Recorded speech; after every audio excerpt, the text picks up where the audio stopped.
My Freightliner's dashboard showed an axle reading that didn't match what I felt at the wheel. The truck felt light on the curves, but the system insisted on a high weight on the rear, as if the trailer were carrying something that only existed for the sensors. The sensation on the asphalt was of an empty trailer, but the number on the display put me on paper, one step away from attracting attention in any automated inspection. The shipment came through a small app, one of those that disappear from your phone when the delivery is complete. An unmarked yard near Sparks, Nevada. A crossdock outside Elko. No delivery window. Just arrive and leave. The price was too high for a 2-hour drive. The contract included an unusual clause. Do not disconnect telemetry during transit. The person writing this isn't thinking about cargo, they're thinking about tracking. At the gate, no one asked for identification. A badge hanging around his neck pointed to the already attached trailer. A standard metal seal and a secondary plastic seal with a QR code. The manifest stated wooden supports and returnable pallets, low gross weight, zero risk category. Before engaging the trailer, I shone a flashlight around the assembly. The trailer floor had recent screw marks and still wet paint in 2 spots near the front axle of the tandem. The smell wasn't of wood, it was of solvent and cold metal. In the cab, the ELD synchronized itself.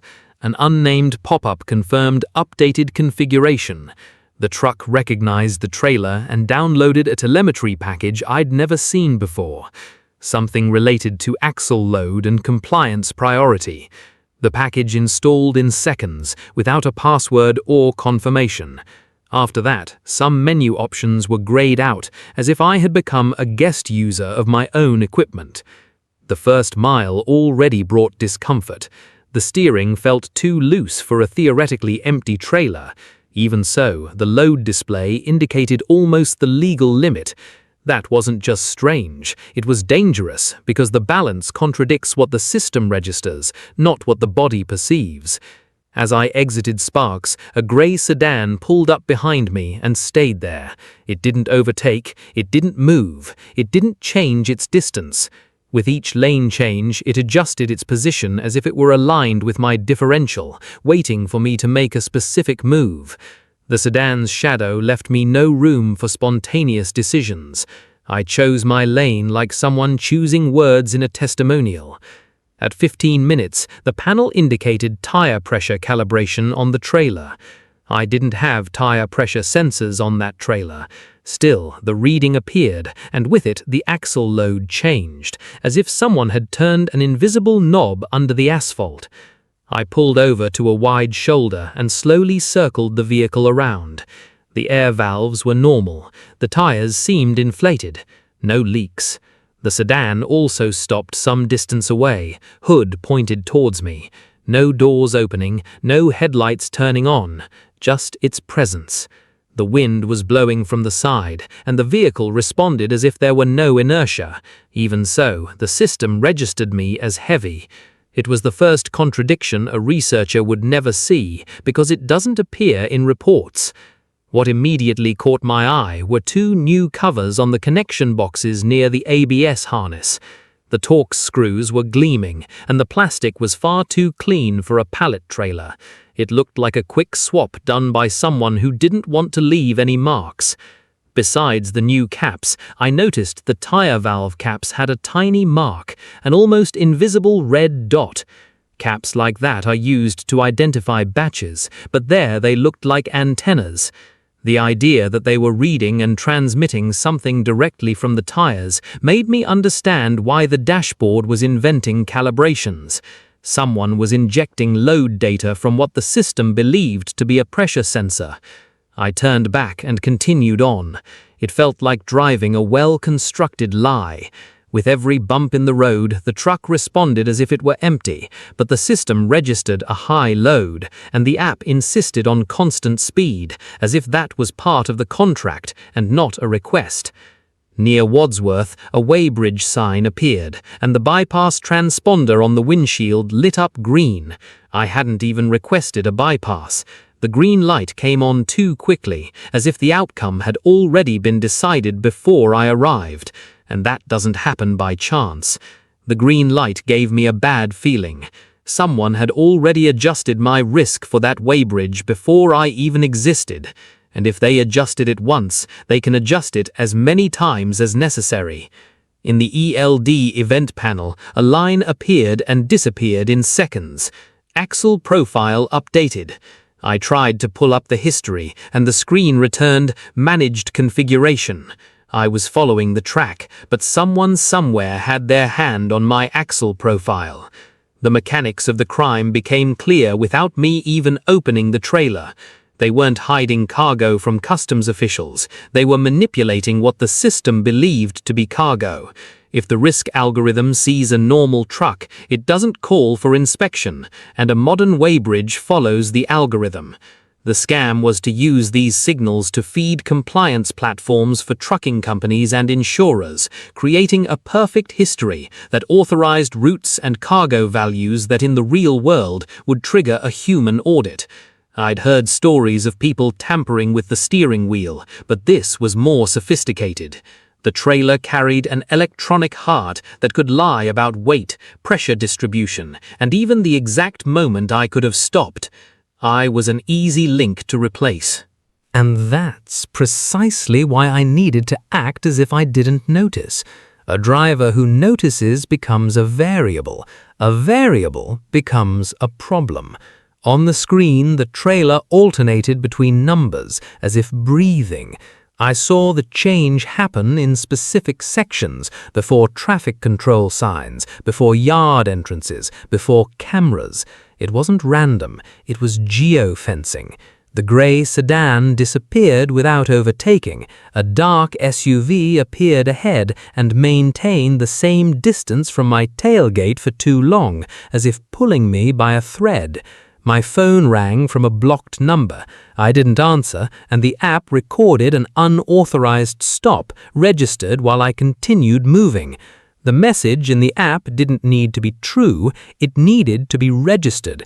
If someone audited tomorrow, it would appear that I disobeyed a procedure, which makes any complaint of mine a story of an undisciplined driver. My head grew hot and my body grew cold. If I reacted wrongly, I would become a risk. If I reacted right, I would become a tool. I needed to finish the section without giving away curiosity and without giving away fear, because both are costly. I pulled into an old gas station before Fernley and parked outside the main cameras. I turned off the engine. The axle load display dropped halfway, and yet the telemetry continued transmitting. A trailer communicating with the system, with the truck dead, only means one thing: self-powered installation. Back there, I knelt on the gravel and looked underneath. A new metal module was attached to the frame rail, a thin cable going into the ABS harness, and another cable disappearing into the floor. An unmarked sticker bore only a code and a lightning bolt symbol. Factory parts don't come like this. While I was examining the module, it crossed my mind to call the patrol and request an inspection, but I had already seen the green bypass light turn too quickly and knew that the same hand that let me off the hook could bury me with a click. An accusation without physical proof becomes a confession that I knew. If I started it, it would create a failure log. If I left it, I would prove that I'm the kind of driver who doesn't touch anything. I went back to the cab, started the engine, and the weight returned to the credible value. In the corner of the dashboard, a small light blinked once for confirmation. I got back on the road and kept up the pace. The desert seemed open and innocent, but what mattered was in the readings. The whole operation didn't need weapons, it needed false compliance. People who passed through weighbridges like they passed through a green light. The feeling of being led along an invisible rail worsened when the ELD suggested on its own an alternative route. Citing traffic, the alternative avoided a secondary way station and crossed an isolated industrial area. I ignored the suggestion and the system registered an inefficiency deviation. A state patrol car pulled over to the side of the road near Lovelock. I drove past without looking. No flashing lights, no chase. The patrol car didn't even move. I wasn't a suspect. I was approved by a statistical model fed by tampered sensors. The patrol car parked on the side of the road was the kind of presence that usually scares newcomers, but there it served as a warning. There was enforcement, but they didn't see me as a target. It was as if my truck carried a digital trusted stamp issued by someone more powerful than the highway patrol officer. When I arrived at my destination, it wasn't a warehouse. It was a fenced-in yard with closed docks and a small stationary crane. An employee in a reflective vest scanned the QR code on the secondary seal without asking for paperwork. Instantly, the app displayed completed, and the ELD, Electronic Logistics and Disaster Management, registered a new profile update. Upon entering, I noticed cameras pointed at the trailer's license plate, not the dock. They wanted evidence that the equipment had been there at the correct time. The logistics of crime don't need witnesses, they need timestamps. The axle weight dropped to 0, as if I had unloaded. I was still attached, nothing physically changed, only the record. That's when the logical rupture occurred. I wasn't transporting a thing, I was transporting a signed version of the world, an electronic reality that authorized another movement outside. From that second on, any investigation into the cargo would hit a wall. The system said I had unloaded, therefore there was nothing to look for in my vehicle. Whatever existed inside the floor could be removed later elsewhere by someone else. Without my name on the paperwork, I left the yard with instructions to return the trailer to another point on a route that passed near a railway branch line and an unnamed warehouse. The smell of solvent and the new screws on the floor finally clicked into place. It wasn't a pallet, it was a thin compartment made for dense, small items, metal currency, industrial parts, the kind of cargo that pays the risk and fits the lie. I came to see the scheme as a bridge. Tampered sensors created a clean record. The record allowed bypasses and reduced inspection. The bypass allowed discrete compartments to be moved between points that never appear as the official sender or recipient. The dense metal leaves one place, enters another, and nobody asks why. The record is perfect. 2 hours later, I left the trailer at the designated spot. The app had already disappeared from my phone, and ELD was back to normal, as if nothing had happened. The following week, a better offer appeared with the same characteristics. I didn't accept it because I understood that the scheme doesn't need a conscious accomplice. It needs someone to orchestrate a lie until it becomes official documentation. When I opened the day's log, the blocked route was still there, buried. I didn't have the cargo, I didn't have the app, I didn't have the trailer, but I had a trail that I couldn't erase.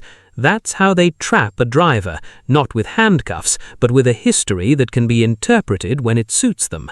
If you're enjoying these chilling stories, don't forget to like and subscribe to the channel. Turn on notifications so you don't miss any more terrifying tales to come.